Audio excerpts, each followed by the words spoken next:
Continuamos, como decíamos, esta última etapa, el objetivo es eliminar el exceso del solvente, es expulsar las especies volátiles usadas en el lavado y obtener un peso constante del precipitado. A veces, para alcanzar este propósito, se requiere de una mufla, ¿no? Entonces aquí aparecen los análisis termogravimétricos, donde a medida que se va calentando un material, también se va midiendo la pérdida o ganancia de masa, ¿no? Estos análisis termogravimétricos son bastante útiles para ver, por ejemplo, si existe un cambio de fases, si es que existe la presencia de un nuevo compuesto, o bien, obviamente no nos va a decir, ¿no? Quién es el compuesto, simplemente nos va a señalar el evento, ¿no? Atención, atención, hay un nuevo compuesto, ¿no? O nos va a mostrar si es que tenía una cierta cantidad de agua asociada al compuesto. Fíjense, en este caso, para el oxalato de calcio, se va mostrando, ¿no?, que hay una conversión desde el oxalato de calcio, se termina formando en carbonato, y el carbonato, si seguimos calentando a mayor temperatura, nos va a formar el óxido de calcio. Entonces, ¿cuáles son las etapas del análisis gravimétrico convencional? Lo primero que hay que hacer es pesar la muestra, disolver, hacer un tratamiento de la muestra, precipitar, separar, secar o bien calcinar y pesado del producto final, ¿no? ¿Qué se va a requerir como instrumentación? Material volumétrico, balanza analítica, crisoles. En crisoles hay muchas veces los convencionales, los metálicos, para realizar estos procesos, ¿no? O los de placa filtrante. Y obviamente necesitamos una mufla, ¿no?, que alcance las temperaturas que nos interesa eliminar el material, ¿no?, que no corresponde.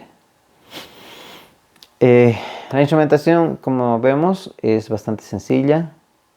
Obviamente se requiere una buena balanza y una mufla y los crisoles adecuados. Este es un gráfico resumen de lo que estamos mencionando. Se tiene la preparación de la muestra, la precipitación, la filtración y el lavado, el secado y el pesado. ¿Qué cálculos en gravimetría podemos realizar? Uno de los cálculos bien marcados es expresar la concentración. Y esta concentración lo expresamos en porcentaje del analito, ¿no? Pero el porcentaje del analito va a ser la masa del analito con respecto a la masa de la muestra por el 100%. La masa se determina obviamente por un factor gravimétrico, y este factor gravimétrico está relacionado con el número de moles y el peso fórmula del producto y del analito.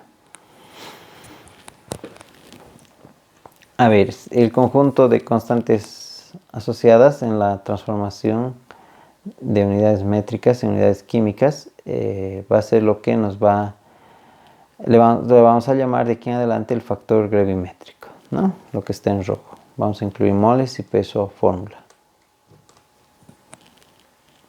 O peso molecular también lo conocemos, ¿no?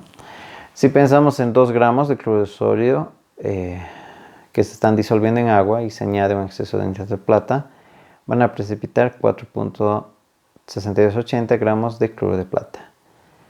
Nos preguntan cuál es la muestra cuál es el porcentaje de cloruro en la muestra. Factor gravimétrico debería ser el peso atómico del cloruro sobre el peso atómico del cloruro de plata. ¿Cómo se llegó a esa conclusión? Entonces, para una determinada masa, es el peso atómico del cloro y abajo el peso atómico del cloruro de plata, ¿no? Entonces, no es difícil. Para una forma general, este factor gravimétrico, podríamos decir, ¿no?, donde tenemos ahí la ecuación, y A y B son números enteros pequeños que vienen a establecer la equivalencia química, ¿no?, es decir, por estequiometría.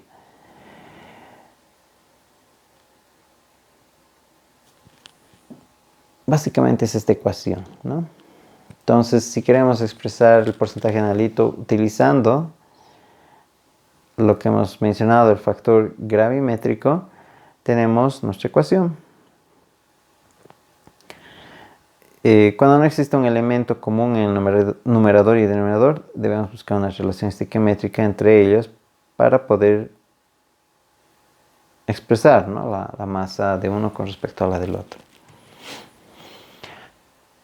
Por ejemplo, en el análisis indirecto para el hierro de una muestra de sulfato, obviamente de férrico, implica la precipitación pesada del sulfato, ¿no? Entonces, para hacer esa transformación, se puede utilizar el factor gravimétrico en función a los enlaces, ¿no? Que me enlaza el sulfato con respecto al ion sulfato de bario, por ejemplo, hasta el sulfato férrico. El que me enlaza son los iones sulfato, y así sucesivamente, ¿no?, hasta encontrar qué elemento nos puede ayudar a interrelacionar.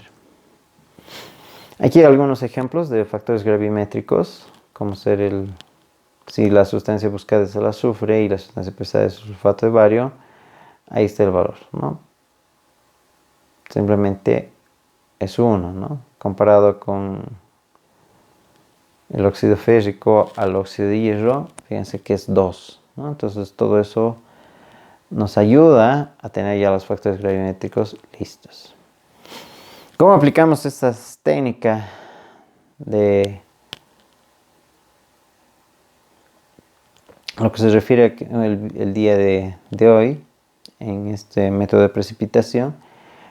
Usualmente se dan en 4 grupos: en la reducción a un metal, en la formación de óxidos, en la formación de sales y en el uso de precipitantes orgánicos. Entonces vamos a ver con el auxiliar algunos ejercicios de repaso sobre métodos gravimétricos de análisis.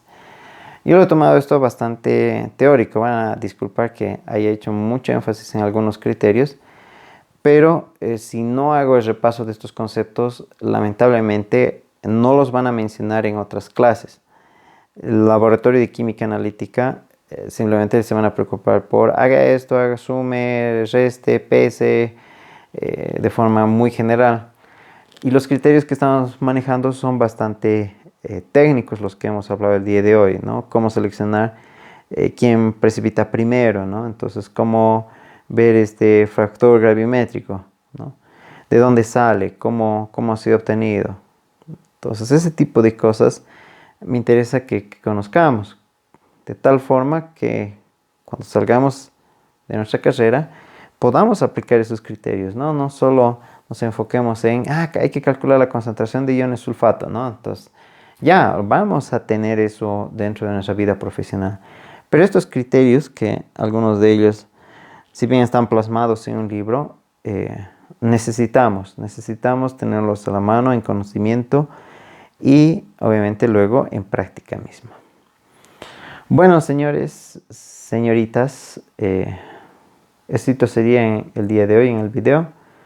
Y ya saben, estén pendientes de los siguientes videos. Chao.